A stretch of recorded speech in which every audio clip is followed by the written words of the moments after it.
By the way, I just saw a Fox 43 update here. Excuse me. The York Area Regional Police Department has issued a warning advising the public not to approach new teen runaway Zephaniah Wilson, as he does not want to be located and may be dangerous and or endangered. Wilson was last seen on April 18th, and his case has been called not the typical runaway, quote-unquote, Mark. Police have asked the public to call 911 immediately if you've seen him or if you know who he is and where he might be. So, yeah, one of those updates. You don't see that often. Not at all. But in this particular case, there you go. Hey, it is time now for our Give Local York interview, and we are, as I've said every day, we are so indebted to people in this area for the wonderful job they do with nonprofits and so many people doing so much good work. It's part of the tapestry of what our community is really all about. Raised over $3.5 million last year in a COVID year. Imagine what we can do this year coming up to May 7th, the day of the Big Give. And with us this morning, yet another person who is part of a group that's just doing great work. Megan Tomczyk is with VisionCorps, and she joins us this morning here on WSBA. Megan, it's a great honor to have you on this morning. Thank you so much for being with us. Good morning. Thank you for having us. We appreciate the support. Well, it's great to have you. Tell people a little bit about what VisionCorps does. Obviously, they have a little bit of an idea here with the opening part of the name, but you do an awful lot here behind the scenes as well. We do. So VisionCorps is the blind association serving York and surrounding counties. And I'd say the three biggest things that we do for the county that most people might be familiar with, we provide free services to people who are blind or living with low vision. Most of our clients do have some vision, so it's not just for people that are totally blind. We also screen thousands of preschool-age children annually to detect for vision issues. And these are minor, but once they get to elementary school, it could affect their learning. And so we flag those undetected vision issues. And then we also have a program providing free eye exams and eyeglasses to qualified individuals. And all of this is made possible with support from the community. You know, one of the things that you've done getting ready for the Big Give on May 7th is you've launched your 20 Ways VisionCorps is Making an Impact on your Facebook page, which I think is really wise because, you know, people are looking as to where they can allocate their funds and where they can help people and doing great work like you all are doing. And I think it really showcases, you know, the kind of things that you're doing in the community right now that people might not otherwise be aware of. Yes, that's so true, and that's why we're doing that.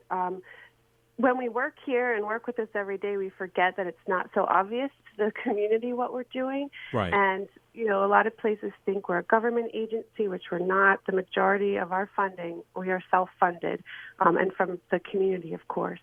And we encourage people to hop on our social media. We have a lot of videos coming up where you're going to get to meet some people with VisionCorps, meet some people from our industry where we're employing people who are blind, all kinds of fun stuff going on. You know, I ask you, like I ask everybody, obviously COVID has been something that none of us have ever experienced in our lifetimes in terms of the impact that it's had. How did it impact you? And I know you had a lot of people out there that still needed your services despite the fact that COVID was shutting down so many different places. Yes. So COVID actually helped us to enhance our services in ways that we would not have thought of before, most likely. Most of our clients feel pretty isolated to begin with, having vision loss. They're not as independent as someone that can hop in their car and go where they want to go. We're always encouraging it, but there's always a smaller hurdle for them to get over to, you know, leave the house and feel less isolated. So what we did was we took our support groups, which used to be in person, and made them virtual, and then added over a dozen support groups and social groups like a book club, a Let's Chat club, Wow. to give our clients the opportunity to connect despite not being able to really leave their surroundings. And we've gotten excellent feedback, and we plan to continue that beyond the pandemic to give them that opportunity. So that was one bright spot that came out of COVID for us. Great stuff. And I know you also had teletherapy, video meetings. You contacted every client by phone to check on their well-being and assess, you know, the needs they might have. Those are the just wonderful stories there. Final 40 seconds here, Megan. What would you tell people? May 7th is coming up. There's so many different nonprofits from which they can choose, and yet You're doing such wonderful work. Where would this go? How would it benefit your organization? The funds from Give Local York would help us to continue and expand our services to members of the community living with vision loss.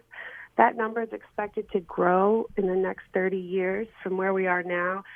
They expect it to double. So the needs are going to continue to come about and be more and more and more. And the more the community is able to support us, the more we can do for them in return at no charge.